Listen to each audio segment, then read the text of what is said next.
Teman-teman, hidup itu harus ada petunjuknya, ada aturannya, ada syarat-syaratnya.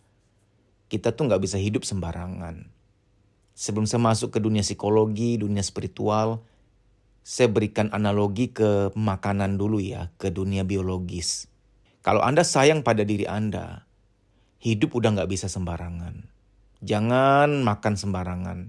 Perut Anda, tubuh Anda bukan tong sampah. Jangan semua makanan, semua minuman masuk. Saya sudah total 9 tahun benar-benar jaga makan. Yang namanya daging bakar-bakaran, karsinogenik, penyebab kanker, saya sudah nggak pernah. Minuman yang manis-manis yang ada di supermarket, minimarket itu yang sebenarnya kandungan gulanya tinggi, itu udah nggak pernah sama sekali. Santen-santenan, goreng-gorengan, saya sudah menjauhkan. Kenapa? Bentuk kita menghormati diri, menyayangi diri, kita nggak bisa sembarangan gitu loh. Supaya gampang gini deh, baju kotor, bau, banyak noda, jatuh ke lumpur. Apa iya Anda pakai? Tubuh Anda sangat berharga, Anda nggak mungkin mau pakai baju kotor. Anda lagi mandi nih, showernya airnya coklat, kotor. Nggak mungkin Anda lanjutin mandi. Nggak mungkin mau mandi dengan air kotor, air yang penuh lumpur, air yang penuh kotoran. Karena Anda sayang tubuh Anda. Soal makanan, kita juga harus menyayangi diri. Jangan makan hanya untuk sekedar yang penting enak, yang penting nikmat. Karena emang makanan sehat itu kebanyakan nggak nikmat gitu loh. Tapi ya gimana? Kita mau menyelesaikan tugas kita di dunia, tugas kita masih banyak. Kalau Anda cukup cerdas mempelajari, banyak kok makanan sehat yang nikmatnya luar biasa. Cuman kan belum ketemu aja. Saya nggak sharing jenis-jenis makanan yang saya pilih ya, karena itu bakal lama. Karena ini bukan tujuan saya untuk menyampaikan soal menu makanan yang sehat. Enggak. Hanya analogi bahwa untuk kesehatan jasmani kita udah nggak bisa sembarangan. Nggak bisa semau-maunya lagi. Makan apa aja dimakan. Nggak mau olahraga. Nggak mau jaga tidur. Begadang terus. Tubuh Anda harus disayangi. Udah nggak bisa hidup sembarangan. Orang baik pun bisa sakit kalau orang baik ini tidak punya ilmu menjaga asupan makanan. Jadi jangan sampai suatu saat komplain kepada Tuhan. Tuhan jahat, Tuhan tidak adil. Aku kan gak pernah nyakitin siapa-siapa. Aku kan baik. Tapi kenapa aku sakit ini, sakit itu? Gak ada urusan sama Tuhan dong. Jangan komplain ke Tuhan dong. Karena gini loh, mohon maaf ya. Orang baik aja tuh gak cukup. Kalau orang baik ini gak ngilmu. Orang baik banyak, saya tahu dunia ini masih dipenuhi banyak orang baik. Tapi orang-orang baik itu kan kalau gak ngilmu gimana ya, hidupnya gak terarah gitu loh. Contoh, Anda mungkin pernah mendengar, orang baik akan berjodoh sama orang baik juga. Maaf, belum tentu. Faktanya, contoh ya, banyak wanita baik dapatnya pria kasar, pria jahat, pria penjudi, pria pemabuk, pria pembohong, pria peselingkuh. Lalu jangan pertanyakan, jangan Anda meragukan kebaikan si wanita ini. Wanita ini baik, dia sangat baik. Tapi kok bisa dapat suami kayak begitu? Ya mohon maaf, kembali lagi. Orang baik pun bisa salah pilih.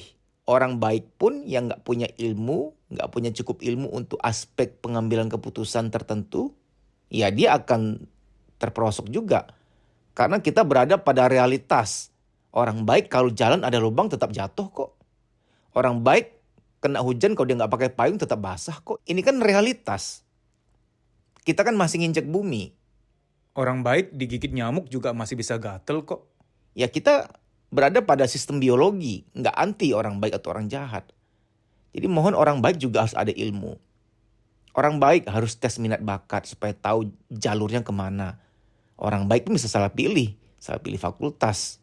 Jadi hidup udah nggak bisa sembarangan. Apalagi untuk pernikahan, ya ampun. Untuk pernikahan Anda jangan cuma modal kayaknya deh. Kayaknya dia baik, kayaknya dia akan jadi calon pasangan yang baik, kayaknya dia akan jadi pasangan yang baik. Udah nggak bisa. Saya itu mendengar kisah kasus-kasus pernikahan udah bukan puluhan, ratusan. Di sini sudah banyak subscriber saya yang sudah subscribe saya sudah zaman-zaman kapan. Zaman-zaman dulu banget saya bikin buku pemulihan jiwa namanya. Saya itu di bidang psikologi udah lama banget.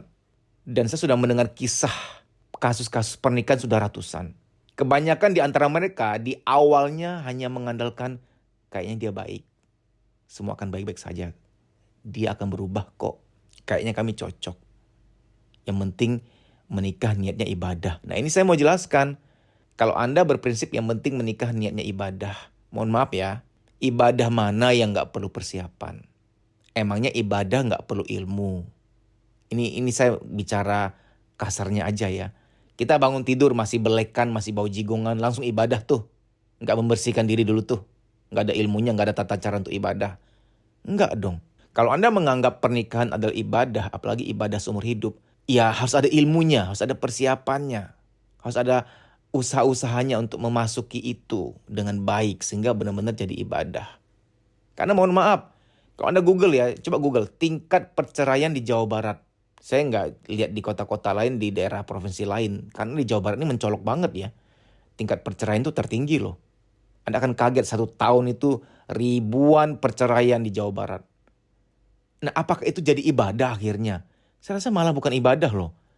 Anak jadi broken home, tersakiti. Anda dulunya sayang, sekarang itu saiton, saling membenci.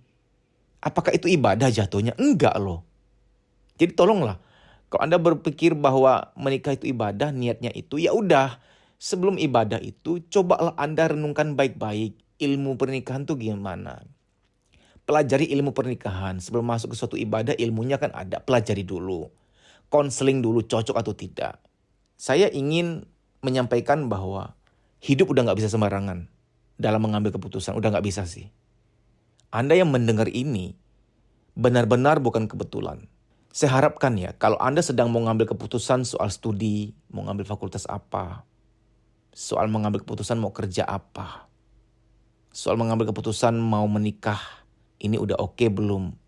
Mari kita analisa bareng. Anda ambil program coaching dengan saya. Kita akan bahas mendalam. Supaya ada konselor, ada coach yang membantu Anda melihat dari banyak sisi yang mungkin Anda nggak kelihatan. Itulah gunanya coach. Dia mampu melihat dari sisi keilmuannya gimana. Karena ilmu itu penting. Mengapa coaching dalam mengambil keputusan itu sangat penting? Faktanya kita sendiri ketika sedang menghadapi suatu situasi persimpangan untuk mengambil keputusan, kita itu sering kurang ilmu untuk hal itu. Maka perlu meminta advice, meminta coaching dari orang yang punya ilmu itu. Saya bukannya sok-sokan hebat, pakar psikologi lah atau pakar pernikahan lah, pakar soal karir lah, enggak. Tapi lebih kepada saya sudah mendengar ratusan kasus soal orang-orang salah pilih karir, salah pilih pasangan, sudah ratusan. Sehingga sudah ada patternnya, pola-polanya. Oh kalau begini awalnya nanti begini. Di awalnya begini, nanti dia begitu. Polanya, patternnya sudah tahu saya. Anda mungkin pernah dengar bahwa di alam semesta ini, di kehidupan ini, semua sudah ada polanya. Ikuti polanya, hormati ilmunya, ikuti petunjuknya.